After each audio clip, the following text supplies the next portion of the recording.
The video series that I started yesterday. So yesterday I talked about kind of the history, my backstory, how the whole Epic Family Road Trip kind of came about, where the idea came from, and so on. And like I told you yesterday, we had planned for a three-month road trip, and as of a few weeks ago or a month ago, we have now been on the road for 3 years. We loved it so much. We still absolutely love what we're doing. We hope we can do this hopefully for 5 years. I mean, if you remember from yesterday's video, I talked about 5 years as a laborer, 5 years as a skilled laborer, 5 years learning how to run a business, 5 years as a franchisor, the 20 years of doing that. There was 5 years before that just working on farms, and then now we've been 3 years traveling, and hopefully we can do at least 5. But that would be cool. Keep up with the 5-year segments, these little chapters, you know. I like to look at life as these chapters, and never compare your chapter 1 or your chapter 3 to someone else's chapter 5, because comparison is the thief of joy. Live fully in that chapter and enjoy every minute of it. When we were starting our business, we had no money. It was so exciting and so much fun. When we were doing well and expanding, it was so much fun. I didn't want to sell. I didn't want to get out of it. I dreamed I'd be doing that the rest of my life, because we enjoyed every minute of it. When we were raising our family and the kids were young, we tried to enjoy every minute of that. So always enjoy the chapter you're in right now, and then if you enjoy this chapter, you're going to enjoy the next one when it comes. So the question we get, the second question we get a lot of is, what is work, play, care? You know, we have it on the back of our shirts and on our website. Our email address is work, play, care. So we get that question a lot. So that work, play, care are the 3 values that we set out on this trip with.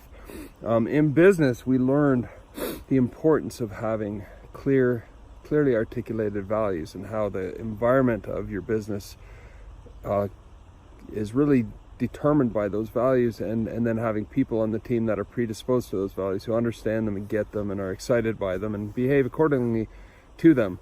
And it's no different in a family.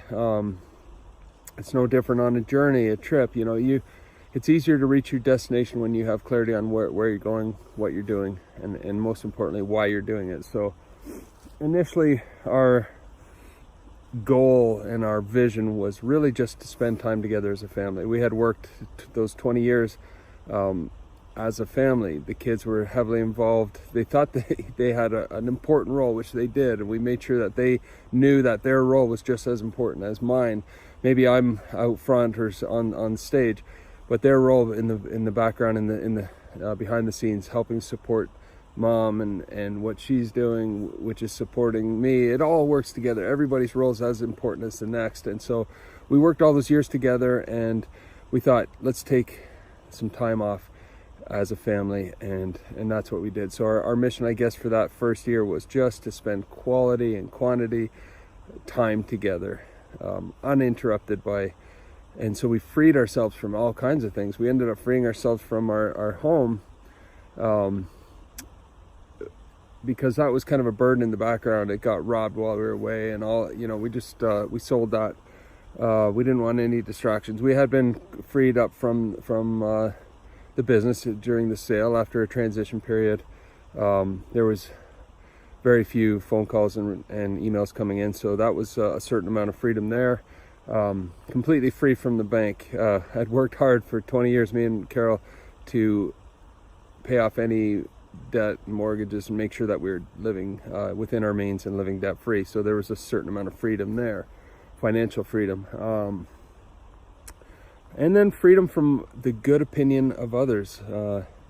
Everybody's got their opinion about what you should be doing and how you should be living your life, and I think each one of us needs to have our own ideas as a family. Sit down as a family and say what's important to us, not what's important to society or to our circle of friends or whatever. And that, I think, a lot of the bondage people feel is of their own creation. They value too much the good opinion of others. I value advice. Sorry, that's hard to say. We value advice very, very much. And advice comes from people who have been there before and have done things, and they can give you they can help you avoid pitfalls. But there's a difference between advice and opinion. Opinion is just somebody's opinion, and that should be valued as such, and say, thank you, I appreciate your opinion, and I take it under advisement or whatever, but this is what we believe and this is what we're going to do. So free yourself from the good opinion of others, because that's all it is. It's just an opinion, and you shouldn't live your life based on other people's opinion. If you look up a video by Steve Jobs, I think it was a commencement speech. It very powerful words. There's a man who had just faced death, and shortly thereafter he faced it again. But he said, "Don't live your life in dogma, which is the I think he said the opinion of others, or living according to other people's beliefs." So really make sure you're clear. So that brings us back to the values. Values help you get clarity on what your beliefs are. So we picked 3 simple values: work, play, and care. And I'll explain each one and how they had a role so far in our trip. So work is just that. Work ethic is just a foundational bedrock value or principle of life. No success comes before work.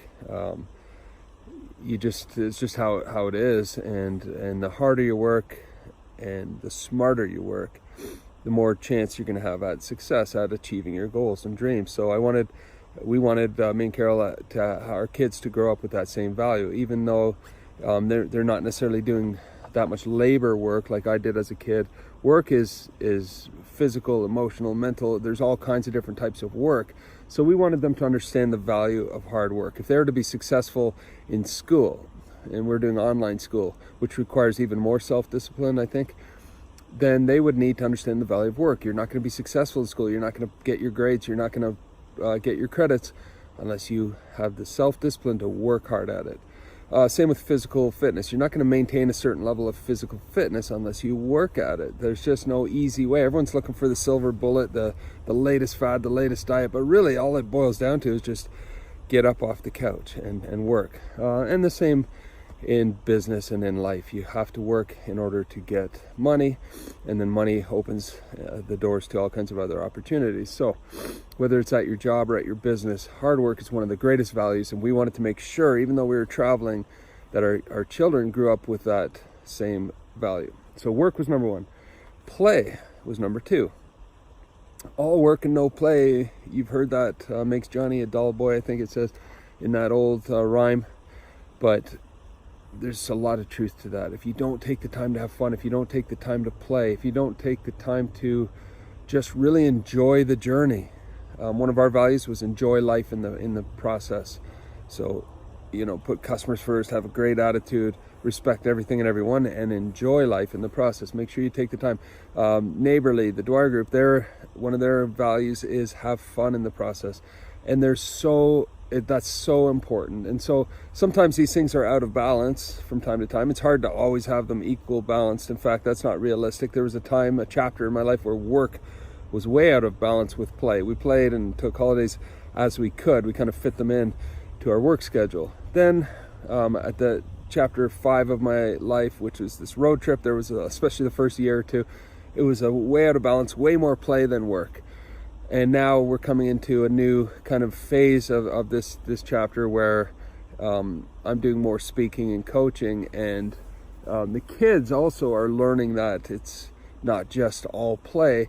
One thing Carol and I wanted to make sure they understood was that as we travel on, we're also looking to learn new skills, learn business skills, and so on. And so they are working on the YouTube channel and everything that comes with that. As you build an audience online, then companies want to get access to those eyeballs, and they say, look, you're what they call an influencer in a certain market. So we're what you might call a micro influencer in the family adventure market. And so there's all kinds of companies that are looking to introduce products to that market, and so they're talking to the kids. It will give you this product, try it out. If you like it, please tell your audience about it. So those are awesome business skills that the kids are slowly learning, and that makes Carol and I very, very happy.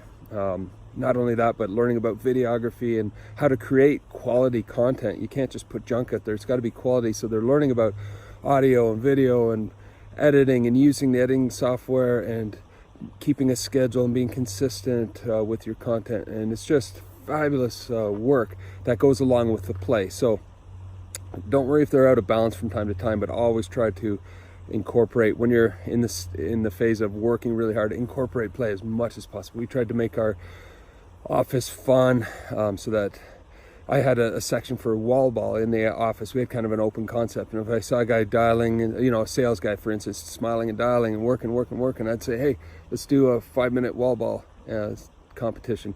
They'd get up, they'd play, laugh, get the blood flowing, and then sit down and have that much more energy and excitement for the next phone call. So incorporate fun and play into your life. And then the last one is care, which is really the bedrock underpinnings, philosophical underpinnings of everything we try to do. CARE stands for create a remarkable experience. And for me, that is for our customers. We're trying to do that every week for our viewers. When I go on stage, I have the honor of speaking in front of a franchise group or something like that. I'm there for one purpose: to create a remarkable experience for these people. So, remarkable, that word is defined as something worth remarking about, something that goes above and beyond. Just doing a great job is good, but it's not enough. If you want to be remarkable, if you want people to make remarks and speak about you and help you grow through word of mouth, you have to go above and beyond. And I often mention a baker's dozen. If you go in to buy a dozen donuts and an employee's behind the counter, they'll slide across 12 donuts. But if the baker happened to be in that day, he or she will say, hey, let me see inside that box. You got room for an extra donut? And they'll slide a 13th donut in there, right? Didn't cost him or her any money. It didn't take any extra time, but it made you as a customer feel special. And that's really what Create a Remarkable Experience is about. And then it transcends business and it rolls into the family. Our jobs as parents is to create a remarkable experience for our kids and vice versa, and work through issues, and that in itself is remarkable. And communicate, that's remarkable. And have fun together, that's remarkable. So then it goes beyond that, past the work, past the family, and out into the community. And when you leave with values like we did, with the value to create a remarkable experience, all of a sudden your eyes are open. You begin to look beyond yourself and look for the needs of others. And a funny thing happens when you're doing that: you find needs everywhere. And so we found opportunities in the last 3 years to help people create a remarkable experience for people in all kinds of different ways. And it isn't always giving money. There's monetary help is good in some situations, but not always. Physically spending time is good. Volunteering is good. And even as simple as just smiling at someone, even as simple as saying a kind word, even as simple as just giving some free advice to help brighten somebody's day or their life. These things are of great value, and that's what it means to create a remarkable experience. We had, if you've seen some of our videos, the video where we were able to rescue 120 whales off a beach in New Zealand, that all came about, I believe, because we had the values to create a remarkable experience by leaving the people we meet and the places we visit a little better than we found them. And so we had been trying to get into this place called Abel Tasman National Park for a long time, and we finally secured a spot. And it was expensive to be there, but we booked the time. We had set up camp, and then the kids are finally realizing this dream to be here. And then they got a text. Someone was watching on some national TV coverage that there was a big whale beaching in New Zealand. So the kids, I believe, because the statement, when values are clear, decision making is easy. Because our values to create a remarkable experience, to care, was clear, they didn't hesitate in their decision to start packing up and to forfeit the camp spot and the down payment and everything we had put into that, and just wanted to pack up immediately and drive the 4.5 hours up to the beach, where these very remote place where these whales were stranded. And we were able to get trained on first aid, and then just spend the day keeping the whales cool by bucketing water onto them and covering them with sheets. And then when the tide came in, we were able to push them out, and then everyone joined hands and create a human chain so they wouldn't come back in, and eventually they all swam out to sea. And it was just an amazing experience that I believe came about because we had clarity on our values. When values are clear, decision making is easy. So the short answer of what is work, play, care, those are our 3 values. And we have all kinds of other principles that we believe in as a family, and we work together and we review in our morning meetings and keep top of mind. But those are the 3 external ones: work hard, play hard, and care by leaving the people we meet and the places we visit a little better than we found them. So for you, in your family, in your business, in your job, in the department in which you work, whatever it is, in your community, what are the core values? What are the things that you value? What are the behaviors that you value? What are the things that define who you are? If you're building a business, what do you want to be known for? Create those values, articulate them very, very clearly, repeat them together as a team on a regular basis. We do it daily.